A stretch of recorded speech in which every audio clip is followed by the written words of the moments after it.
The left destroyed traditional mores with regard to relations between the sexes, destroyed them wholesale. So the original idea was that men were supposed to act with honor and chivalry in protecting women, and women were supposed to look for example, relationships just as men were. Sexual activity was supposed to be confined, this was at least the ideal, was supposed to be confined to committed relationships, particularly marriage. Not everybody lived up to that, but a huge number of people did. In fact, once people got pregnant, people basically got married. There are studies from the 1930s, 1940s, 1950s shows an awful lot of 7-month marriage babies, right? People who are sleeping together, getting pregnant, and then the couple gets married. When you don't teach men to protect women, you get men who will victimize women. And when you don't teach women that they ought to cherish men who are responsible and good, all you end up doing is incentivizing bad male behavior.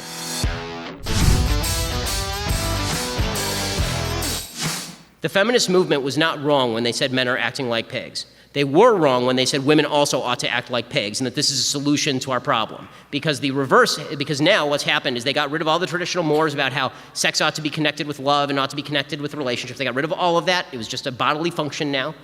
Except when it comes to actual sexual assault, we treat that differently than any other bodily function, obviously. But that's the problem, right? So they create the standard where sex is basically a throwaway item, sort of like eating. And then we treat sex very differently when it comes to what we all know it is, which is a deeply important and intimate part of a person's life. And then we attempt to backdoor standards of consent that frankly don't make any sense in a real life context. So you get college campuses in California saying that what you need is a yes means yes standard, where you have like a legal checklist, I guess, where every time you do anything in the bedroom, you're supposed to ask, am I allowed to touch your hand? Am I allowed to touch your shoulder? Am I allowed to touch your hair? Which has never, ever resulted in actual fulfillment of a sexual encounter, right? I mean, it's sort of like, it's like Zeno's paradox. If you have a yes means yes standard, the closer you get, the further away you are. I don't think you have to read feminist philosophy to see feminism in action, right? It's a political movement. You see feminism in action. There are a lot of people who say things that make sense on the page that when you put them in operation, I am an anti-feminist. And let me tell you why I'm an anti-feminist. It seems to me that feminism, instead of saying, I believe completely in the free and complete rights of all people, no matter what their sex, no matter which of the two sexes they are, all right? That's what I believe. All right, I believe that men and women have rights and they should have, free exercise to make any choice they want. What I don't agree with is the idea that somehow male values are the right values and women who have a different set of values, which have traditionally and I think rightly been called female values, are somehow less than their male counterparts. So people who are told, oh, if you make a home for people, which to me is the greatest gift you can give anybody, right? I mean, as somebody who has had a home made for him, it is the greatest thing in my life. If you give life to somebody, if you nurture that person with your body and with your time and you put aside your career, that somehow you've done something secondary to a guy who goes out and sells widgets at a widget factory and makes a lot of money. That to me is what feminists have essentially maneuvered themselves into, and I disagree with them completely. The problem with feminism is not that feminists are bad people. The problem with feminism is not that their arguments necessarily go completely off the rails. The problem with feminism is that it's based on lies, such as this. The problem with gender theory is it's based on lies, such as this. I mean, just demonstrable historical untruths. And so what do? They have to rewrite the past. I mean, you hear this, even third-wave feminists now will say that until 1965, women were brutally, horribly oppressed in this country. This is one of the claims, right? Before second-wave feminism, women were horribly oppressed, everything was terrible. Then with the rise of second-wave feminism, women's station in life gradually increased. They got more political rights, more opportunities in the workplace, more social privileges, and therefore now everything's great. The problem with that narrative that women had it terrible before the 60s and now it's really great is that study after study shows women have become less happy, specifically since that time. Specifically since the rise of second-wave feminism, women have become less happy in both absolute terms and in relative terms, relative to men's happiness, based on lies. These gender theory ideas that come around are based on the lie that men can be women and women can be men. And so they make arguments from those premises of which bathrooms you should use, what hormones you should inject, what clothing you should wear. The arguments, I suppose, sort of make sense, except they're based on a lie. She said as a wife, she wants to make a plate of, make dinner for her husband, wash his clothes for him, make sure he's up in the morning, have a clean house. That's, you know what that is? That's normal. That is the normal, everyday sort of life of a homemaker. If somebody wants to be a homemaker, that's what you do. You're doing the laundry, you're cooking food, you're taking care of your family, cleaning the house. It is a perfectly, I think, wonderfully noble vocation. Maybe it's not for everyone. It's not what every woman wants to do. That's fine. But there are still women who have that desire, and it's perfectly noble. And it involves all of these things. There's nothing wrong with that. The only thing that she listed that's maybe arguably a step beyond just normal homemaker kind of responsibility is where she says, make sure he's up for work in the morning. Okay, well, I think a good wife will do that for her husband. If he's sleeping in and needs to get up for work, she'll help her get up, right? I mean, isn't that what a wife will do? My wife does it for me. I didn't think it was any big deal. But, of course, feminists are reacting to this and saying, oh, so it's hard to internalize misogyny and everything. Because, number one, what we realize is that feminists are big advocates for choice. They want women to make choices unless they choose something, quote unquote, old fashioned like this, unless they choose to be an attentive, sort of conservative homemaker and wife and mother. If that choice is not acceptable. Any other choice, though, literally any other choice you want to make with your life. If you want to go out and be a prostitute, that they would consider that to be a much more noble vocation than what this woman has just described. And that, of course, is not an exaggeration. For months, leftists in politics and the media have told Americans that the nation's women are under unprecedented threat. They're in danger of being raped on our college campuses, assaulted in their homes, and underpaid in the workplace. Presumably, the only one who can save us is a woman who grew up rich, married a famous politician, rode his coattails to first lady status, became a senator because of her husband, became Secretary of State because of her husband, and now will save us because of her husband. Here's the reality. Things have never been better for women in the United States. Let's start with the supposed income gap. House Minority Leader Nancy Pelosi, like all the other Democrat leaders, says that women make 78 cents for every dollar a man makes. This is nonsense. Reality. Women work less hours than men. Women who work 40-hour weeks earn 88% of what men make. It's also nonsense, by the way, that women and men who work more than 40 hours per week work the same number of hours overall. Women who are married and have kids, it turns out, often take the time out to have their kids, which is what my wife did. She's in medical school. She took a year off to have our baby. Which is why single women who have not married earn 96% of what men make. That other 4% gap, well, that includes the fact that men work riskier jobs and take on jobs with a higher risk of firing. Statistically, men actually prefer risk, while women prefer security when it comes to labor. Men also tend to spend their college years on non-liberal arts subjects in greater numbers than women, and they're more likely to ask the boss for a raise. In fact, the numbers are even better than that for women. Time magazine reported in 2010, quote, in 147 out of 150 of the biggest cities in the United States, the median full-time salaries of young women are 8% higher than those of the guys in their peer group. By the way, 58% of those who have post-bachelor's degrees in America are women. As Mark Perry and Andrew Biggs write in the Wall Street Journal, the numbers President Obama and his allies cite are, quote, fundamentally misleading and economically illogical.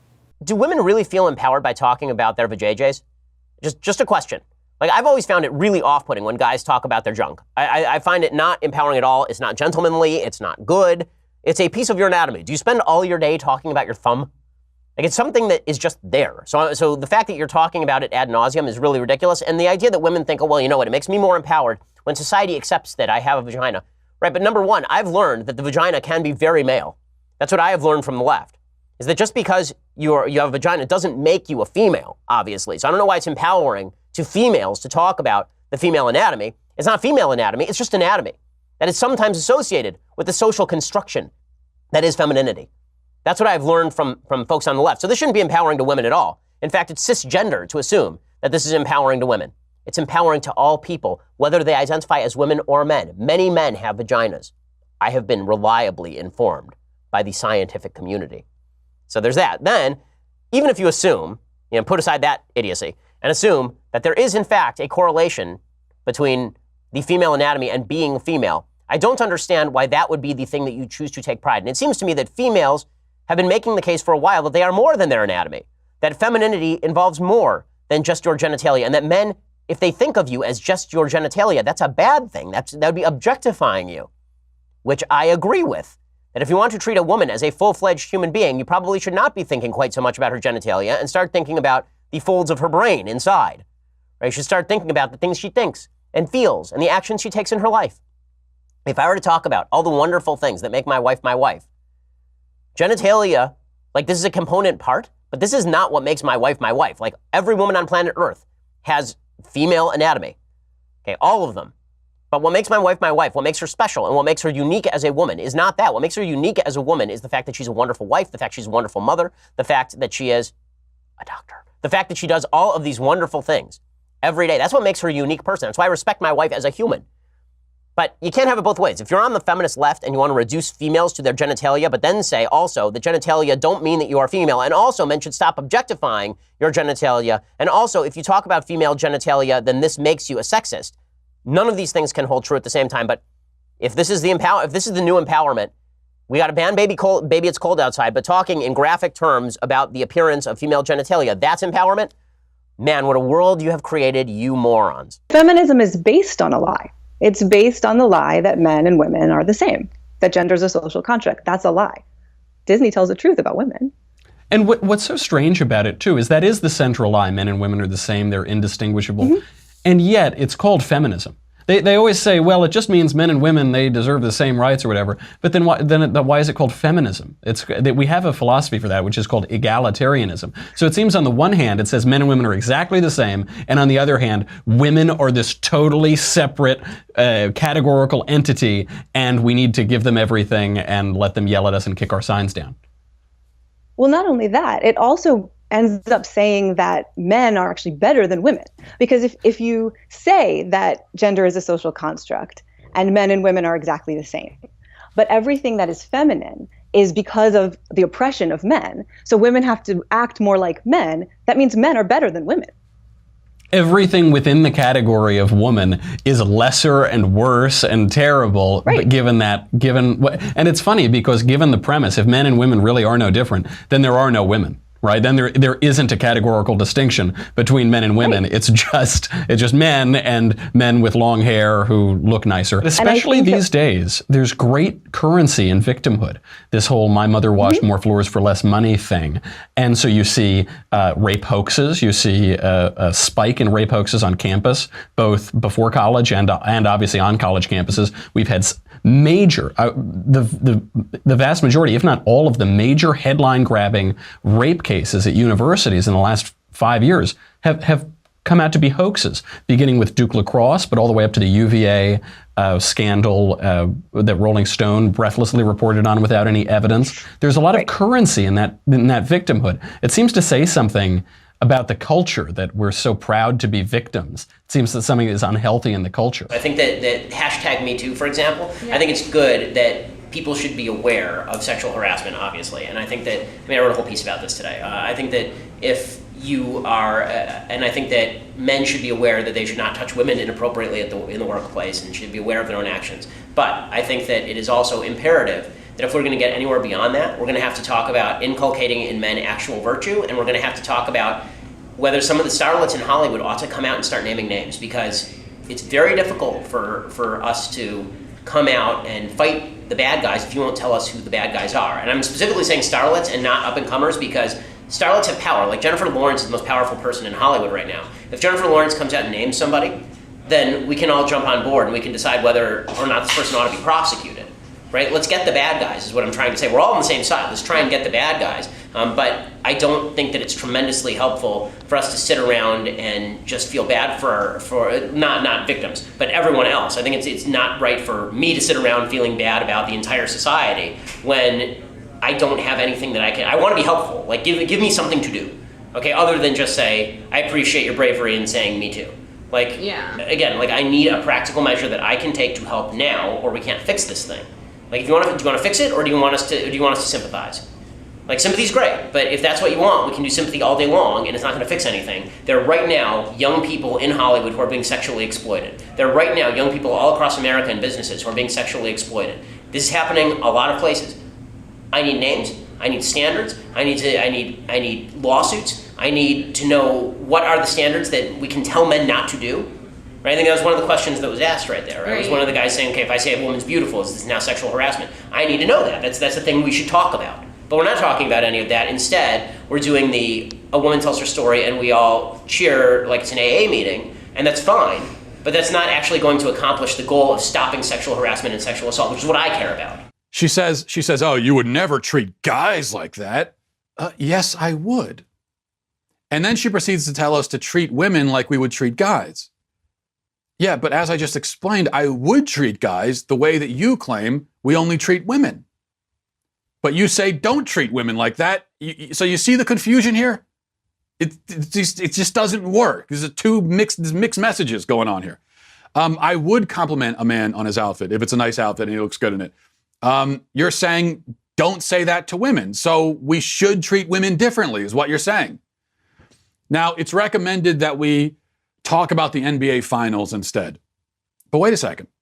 According to a BBC article that I just pulled up, sports lingo at work is, quote, hidden sexism that, quote, reinforces the idea that the workplace is or should be a man cave with water coolers.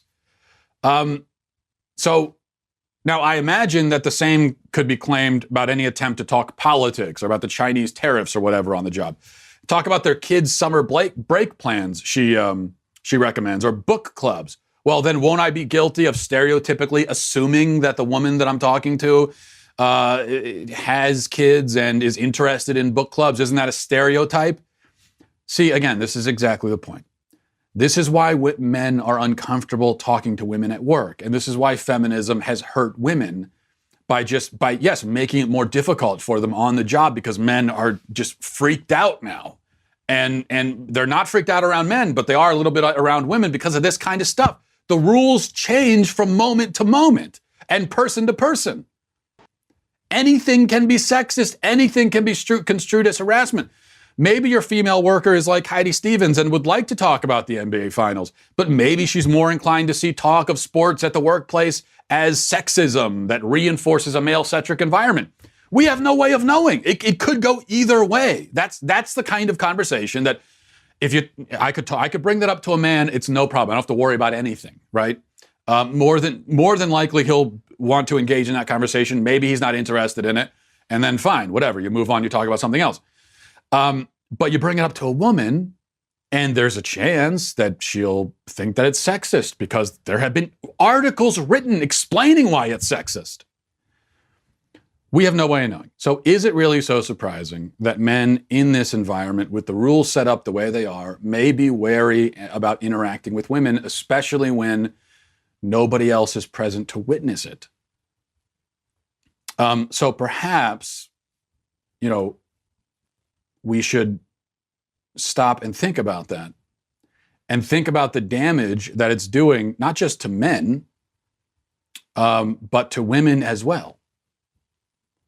Because there are a lot of normal, non-feminist, non-crazy women out there who are not looking to entrap men or trick men or, get men into trouble, make things up, who are the kinds of people who won't be offended by a conversation about sports or whatever, even if they're not interested in it, who won't be offended if you compliment them. There are plenty of women like that. Plenty. The majority, are like that. But because of crazy feminists, men don't know necessarily, unless they know a woman well already, they don't know where the woman falls on that spectrum. And so unfortunately, a lot of women get lumped in with that just as a precautionary measure. Men are going to say, well, she might not be a crazy feminist, but I don't know. So I guess I just have to act as though she is, just for my own self-preservation. And that's not fair to those women. But whose fault is it? It's the fault of the crazy feminists. First of all, if somebody commits a sexual assault, the only person to blame is the person who commits the sexual assault, right? That right off the bat. Mm-hmm. Right? Victims are not to blame for their own sexual assault. I also think that if you put yourself in a risky situation, then you've put yourself in a risky situation, right? We do this every day, right? Every day we make decisions about what sort of situations to put ourselves in. If I walk through a high crime neighborhood waving $100 bills above my head and then I am robbed, then it is the fault of the person who robs me. It is not my fault, but I also made a bad decision to do that. Yes. Okay, so two things can be true at once. And it is not blaming the victim to say that it's a bad decision to walk through a high crime neighborhood at night waving your wallet over your head. Yeah. Right? It is also not a good idea to go to parties where drinking and drugs are commonplace with a bunch of guys who are pigs. Yes. Right? That's just not a good idea. Now, does that relieve responsibility from the guys? 100% not. If a guy rapes you or sexually assaults you, he should be castrated or killed. Thank you for tuning in to The Daily Wire, one of the fastest growing conservative media outlets in the country. If you enjoyed this video, be sure to give it a like and subscribe to our YouTube channel so you don't miss out on any of our content.